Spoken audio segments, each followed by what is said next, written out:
La capsule 12, on entre maintenant dans les composants qu'on va voir dans les circuits pneumatiques. Et là, le PowerPoint est quand même assez long. Je l'ai divisé en deux capsules. Donc, la capsule 13, ça va être la suite de celle-ci. Alors, commençons. Première chose à discuter dans un circuit, le début, la source vraiment, c'est le compresseur. Certains chanceux ou chanceuses en ont peut-être un dans leur garage ou leur atelier, où là, vous voyez vraiment, j'ai un moteur parfois électrique, ça pourrait être à gaz aussi, mais qui va faire fonctionner une pompe, et cette pompe-là va remplir un réservoir avec de plus en plus d'air et donc la pression va monter. Et ce réservoir-là, ben, on va pouvoir brancher des outils pneumatiques si vous allez dans un garage, quand vous faites changer vos pneus d'hiver, souvent, ils utilisent l'air comprimé pour certains outils. Ça donne beaucoup de puissance et ça permet de faire vraiment d'abattre de la besogne assez rapidement. Mais vous savez que c'est bruyant parce que toute l'air qu'on a utilisé, on la laisse s'échapper ensuite dans la pièce et ça passe par un muffler, si on veut, là, un genre là, de silencieux qu'on dirait un peu comme sur une voiture pour essayer de réduire le bruit, mais quand même, ça fait quand même un certain bruit. Dans un laboratoire, vous allez pouvoir voir et tester un peu quel genre de bruit ça peut faire. Donc, on a une source, on a notre réservoir ici, c'est un peu, vous voyez ça, si on fait une analogie électrique, vous voyez ça comme une batterie. Donc, on a une quantité d'énergie qui est disponible ici pour notre circuit. Ça va être notre batterie et on va vider graduellement notre batterie pour faire le travail. Et quand la pression va descendre un peu trop bas, on va tout simplement redémarrer la pompe pour recommencer à remplir le réservoir et maintenir quand même une certaine pression minimale qui est nécessaire pour nos outils. Alors, on a ça, l'air va quitter ça et s'en aller dans des conduites pour être utilisé ailleurs dans le bâtiment. Je donne un exemple ici d'un compresseur beaucoup plus industriel. Hein, les réservoirs, les pompes, tout ça est à l'intérieur vraiment de cabinets ici. Vous avez l'air qui va rentrer pour être ensuite comprimé et vous avez ces conduites-là ici, comme j'ai dit, qui vont parcourir le reste du bâtiment pour aller nourrir tous nos outils, tous nos embranchements d'outils qu'on a un peu partout dans les ateliers. C'est ce qu'on a au cégep aussi. On a un compresseur central, mais on envoie des conduites dans plusieurs locaux pour utiliser l'air comprimé. Cet air comprimé-là, comme j'avais expliqué à la capsule précédente, on doit un peu le traiter avant de l'utiliser dans notre compresseur ou dans nos outils. Donc, ce symbole-là, on va voir les schémas pneumatiques éventuellement dans le cours, mais ce symbole-là représente un élément qui va faire condenser l'air pour vraiment la récupérer et assécher cet air-là. Donc, pour pas que l'eau soit envoyée à l'intérieur de nos conduites. Bien sûr, faut placer cet outil-là au bon endroit dans notre circuit. On peut faire ça de plusieurs façons. La façon la plus directe, je dirais, c'est vraiment d'abaisser la température. Vous le savez, quand vous refroidissez de l'air, des fois, il y a du frima, hein? Il y a comme une petite neige, une glace qui va se former autour des serpentins. Des fois, c'est seulement de l'eau, mais quand c'est très froid, ça devient un peu comme de la neige aussi. C'est tout simplement l'eau qui est dans notre air qui va se condenser et on va la récupérer dans un drain tout simplement. Comme ça, cet air-là est intercepté avant de se rendre dans la suite de notre système. Il existe aussi d'autres façons, hein, parce que la façon précédente, elle a quand même certaines limites. On ne peut pas enlever tout l'air au complet. Ça ici, si vous avez déjà fait venir quelque chose par la poste, puis il y avait un petit sachet de sable ou de graines, de granules pour empêcher l'humidité dans ce que vous avez commandé, ça s'appelle un dessicant. et ça absorbe l'humidité. Et souvent, ces systèmes-là, on a deux réservoirs à dessicant. Parce que quand un travaille en train d'absorber de l'humidité, ben, qu'est-ce qui arrive à un moment donné? Ça devient saturé. Donc, le système va changer à l'autre réservoir de dessicant. Et pendant que celui-ci va travailler à enlever le reste d'humidité qu'il y a dans l'air, ben celui-là, on va le mettre en mode régénération pour faire sécher le dessicant à l'intérieur et rejeter dans l'atmosphère l'humidité qu'on avait entreposée ici, qu'on avait attrapée, capturée dans notre air. Donc, à ce point-ci, notre air est très sec pour protéger nos composants. Ensuite, il y a de la poussière dans l'air, il y a toutes sortes de choses. Il y a des pièces mécaniques aussi, et dans certains cas, cette poussière-là, si on la laisse continuer dans l'air, bien, ça va endommager nos composants. Donc, bien sûr, on veut filtrer cet air-là. Et en plus de ça, ce qui va arriver, c'est que des fois, on va avoir un peu d'eau de condensation. Quand l'air va rentrer ici et passer à l'intérieur de notre filtre, il en reste quand même toujours un petit peu. Est-ce qu'on a des assécheurs ici par absorption? Oui, non. Si on n'en a pas, ben, on a plus de chances de générer un peu d'eau de condensation ici. Et il y a une purge pour se débarrasser de cette eau-là.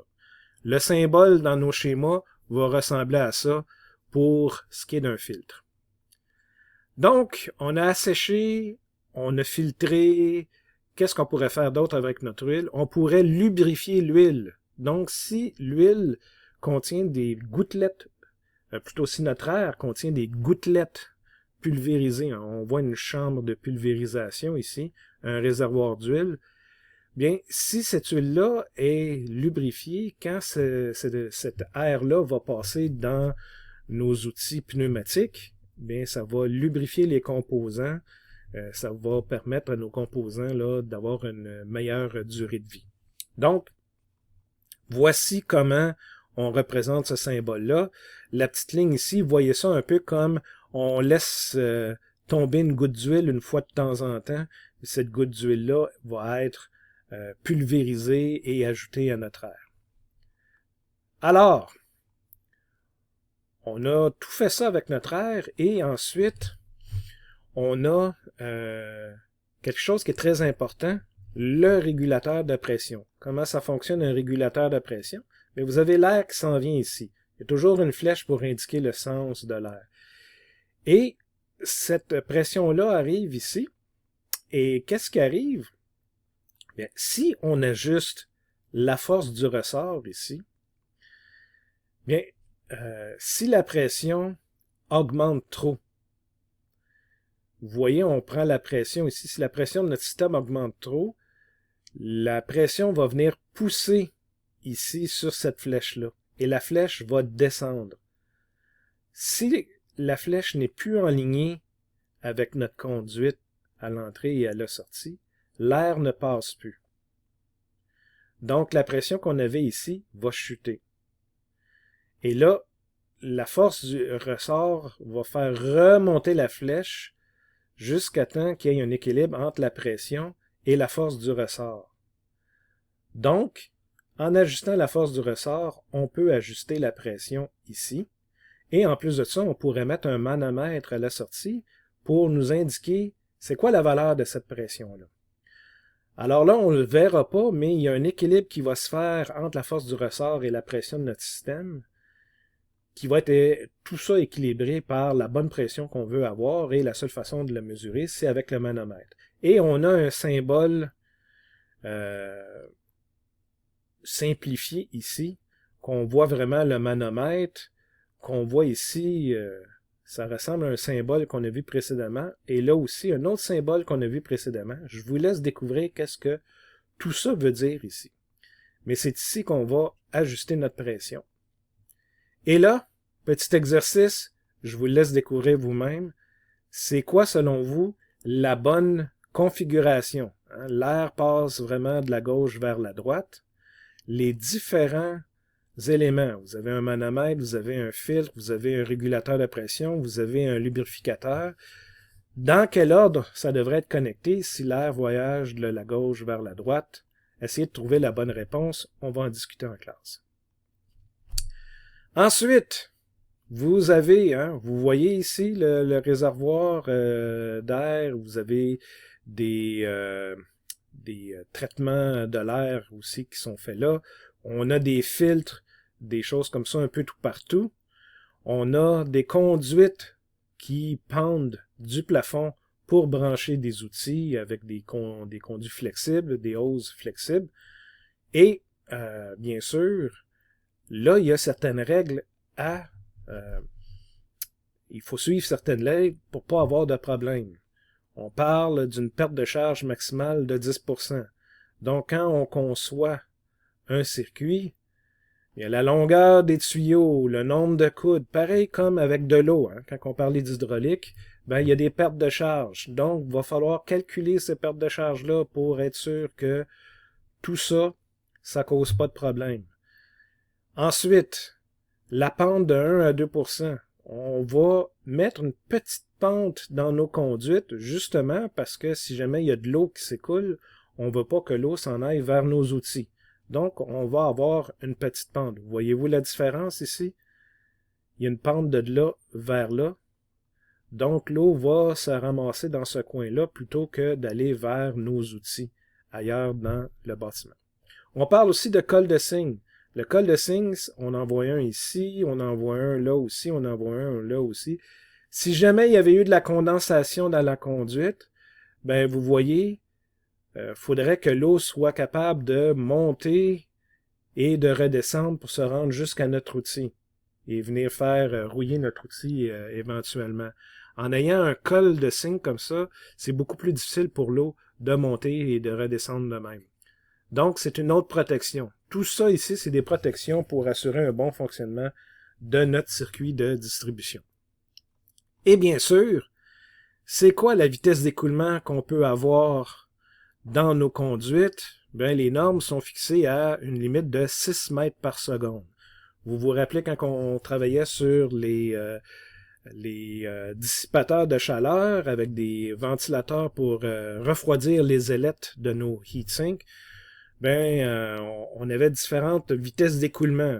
1 mètre par seconde, c'était pas très bruyant. 2,5 mètres par seconde, c'était un bruit modéré. Et à partir de 5 mètres par seconde, c'était très bruyant. Là, imaginez 6 mètres par seconde. Si je faisais juste ici, ouvrir un robinet et laisser l'air sortir, ça ferait du tapage. Ça ferait un gros bruit. On fera la démonstration en classe pour ça. Vous allez voir qu'est-ce que c'est 6 mètres par seconde en termes de bruit. Donc, ça, il faut être conscient comment c'est fabriqué, comment c'est installé, tout ça. Mais la bonne nouvelle ici, je ne vous fais pas calculer ces choses-là.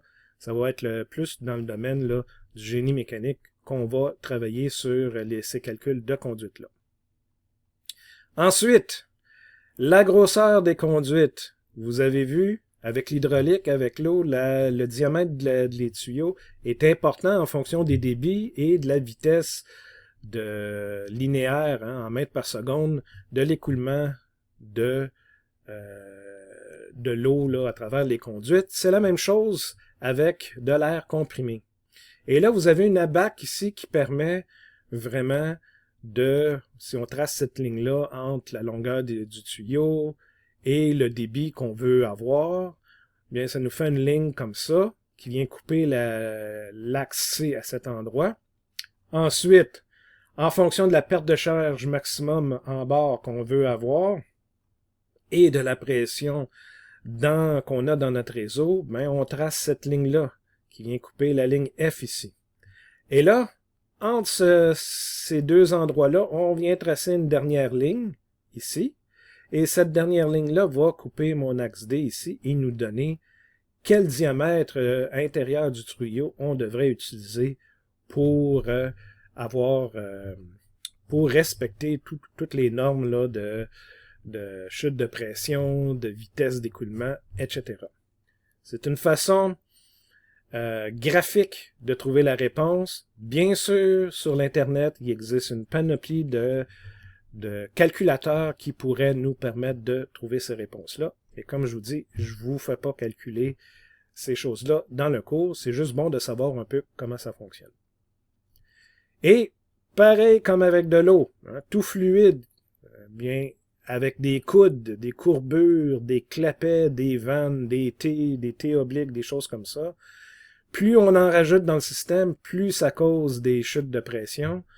Et tout ça dépend bien sûr du diamètre nominal du tube, hein, le diamètre à l'intérieur. Et en fonction de ce diamètre-là en millimètres, ben ça, à chaque fois qu'on a un coude, si j'ai 30 mm ici, ben chaque coude va cette valeur-là, en fait, c'est comme si on allongeait le tube. Hein. Vous savez, un long tuyau, plus le tuyau est long, plus la perte de pression est élevée, autant dans l'eau que dans l'air. Bien, c'est comme si on allongeait la longueur du tuyau. Alors, ici, on va tout simplement rallonger ça si on est en train de rajouter des coudes un peu partout. Et ça va nous donner, bien sûr, une différence là en termes du diamètre de tuyau qu'on devrait utiliser, ou ça va être quoi plutôt la perte de charge qu'on va subir à cause de tous ces coudes-là. Alors ça, c'est la première partie des composants. La suite, on va rentrer vraiment dans les composants d'un circuit hydraulique, ceux que vous allez retrouver sur un schéma, excusez, j'ai dit hydraulique, je voulais dire pneumatique, ceux qu'on va retrouver dans un schéma pneumatique. Et à partir de ces schémas-là, on va pouvoir brancher des composants réels dans un laboratoire qu'on va faire éventuellement.